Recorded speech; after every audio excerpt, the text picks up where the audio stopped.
কিরে কেমন হয়েছে বললি না তো? খুব সুন্দর। আমি কটা নিয়ে বসছিস? হবে নি। আমাকে একদম কোনটা দিচ্ছে দেখো। দেখো দেখো সব কেমন মারপিট করছে দেখো সবাই। আর মিঠি তুলে খাই এটা। মিঠিকে তুলতে হবে। চলো এই রেসিপিটা তোমাদের সাথে শেয়ার করে নিই। তো বন্ধুরা, ভাই অনেক মাছ এনেছিল, 1 কেজি তপসে মাছ। তো 1 কেজি তপসে মাছ আনতেই ছোটো বোনের আবদার হয়ে উঠল, দিদি তপসে ফ্রাই কর না, খাই। আমি বলছি খাবি, ঠিক আছে নে বানিয়ে ফেলি। তাই ওর কথা মতো 1 কেজি তপসে মাছই ফ্রাই করলাম। ও বলেছিল আমার সাথে একটু হেল্প করে দেবে, তাই তো লেগে বললাম দু বোনে।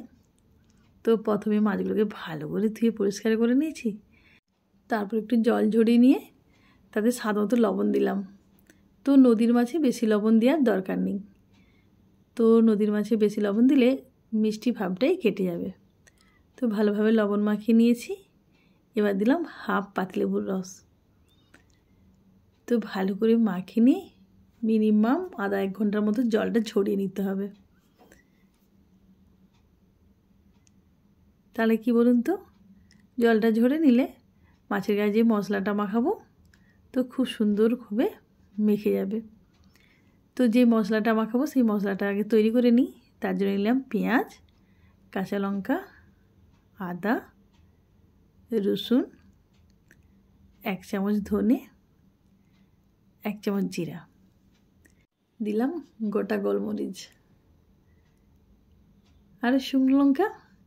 তো একটু স্পাইসি করতে হবে, তার জন্য একটু ঝালটা দিতেই হবে, নাহলে ভয় লাগবে না। দিলাম 1 চামচ সয়া সস আর হলুদ গুঁড়ো, কাশ্মীরি লঙ্কার গুঁড়ো, অল্প একটু স্বাদ মতো লবণ, দিলাম ফেটানো দই। তো দইটা একটু জল ঝরিয়ে রেখেছিলাম। 4 চামচের 1 চামচ দিলাম তেল, সরষের তেল, দিয়ে ভালো করে মশলাটাকে মাখিয়ে নিচ্ছি। দেখুন মাছের গা থেকে কেমন জলগুলো ঝরে গেছে। এবার মশলাটা মাখিয়ে ভালো করে ম্যারিনেট করে রেখে দিতে হবে এই 1 ঘন্টার মতো।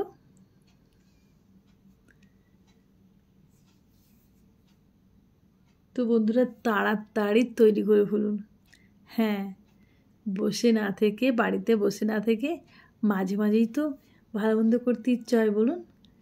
জানেন তো এইটাই 4 পিস রেস্টুরেন্টে খেলে মিনিমাম 300 থেকে 350 টাকা নিয়েই নেবে। ওর থেকে বাড়িতে তৈরি করলে সবাই কিন্তু মন ভরে খাবে। তো আর একটা পাত্রে নিয়ে নিলাম ডিম। অনেক মাছ তো তাই একটু বেশি পরিমাণেরই ডিম লাগবে। আমি এখানে গোটা 5 ডিম নিয়েছি। দিলাম 1.5 থেকে 2 চামচের মতো কর্নফ্লাওয়ার, দিয়ে ভালো করে মিক্সড করে নেব। অল্প একটু স্বাদ মতো লবণ দিলাম। আর ওই যে মাছে যে বাটা মশলাটা মাখিয়ে রেখেছিলাম তারই প্রায় হাফ চামচের মতো এই ডিম ফাটানোর মধ্যেও দিলাম। এতে কি বলুন তো টেস্টটা খুব সুন্দর হয়। একটা পাত্রের মধ্যে নিলাম পাউরুটি গুঁড়ো। হ্যাঁ, এটা ভাই এনেছিল,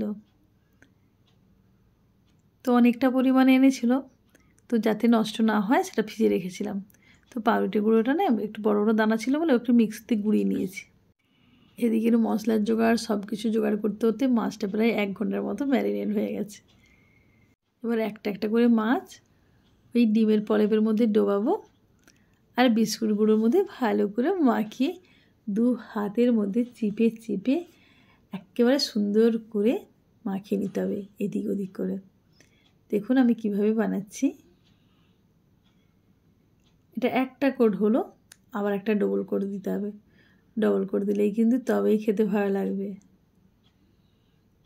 তো এইভাবে আমি সব মাছগুলোকে ঠিক এই সেম পদ্ধতিতে বানিয়ে নেব। তো জানেন তো যখন আত্মীয় স্বজন আসে তখন আমরা অনেকেই ভাবি রান্না করব, চায়েতে কী দেবো। তো এইভাবেও কিন্তু আপ্যায়ন করা যায়। তো দেখলেন আমি কীভাবে বানালাম। সেম পদ্ধতিতে সবগুলোই বানিয়ে নিলাম। তো বন্ধুরা, ফ্রিজে কিন্তু স্টোর করেও রাখা যায়, 4-5 দিন কিন্তু অনায়াসেই থেকে যাবে।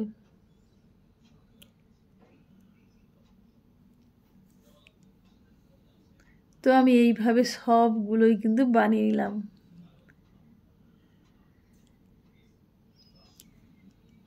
একদিন পরিশ্রম করলে কিন্তু 4 দিন ভালোভাবেই খাওয়া যায়। তো আরেকটা প্যানে বসালাম তেল। তো যে কোনো ফ্রাই করতে গেলে তেলটা প্রথমে একটু হিট করে নিতে হবে, তারপর মিডিয়াম ফ্লেমে ভাজতে হবে। তো বন্ধুরা, এবার বলুন তো কে কোথা থেকে আমার এই ছোট্ট ভিডিওটা দেখছেন? হ্যাঁ বন্ধুরা, কে কোথা থেকে আমার এই ছোট্ট ভিডিওটা দেখছেন অবশ্যই কমেন্ট করে জানাবেন।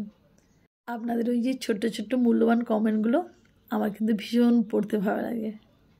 হ্যাঁ বন্ধুরা, আমার পড়তেও ভালো লাগে, আর নিজেকে তখন মনে হয় আরও ভিডিও বানাই আপনাদের জন্য। তো আমি গোল্ডেন ব্রাউন কালার করে সব মাছগুলোকে ভেজে নিয়েছি। তো সব বলবো না, কিছু মাছ স্টোর করে গেছি, একদিনে তো আর অত মাছ খাওয়া যায় না। তো এবার বলে ফেলুন তো আপনাদের কেমন লেগেছে। ভালো লাগলে একটা লাইক করতে ভুলবেন না, আর রেসিপিটা বন্ধুবান্ধবের মাঝে শেয়ার করে দেবেন। এখন তাই রাখছি, দেখা হচ্ছে একটা নেক্সট ভিডিওতে। টাটা।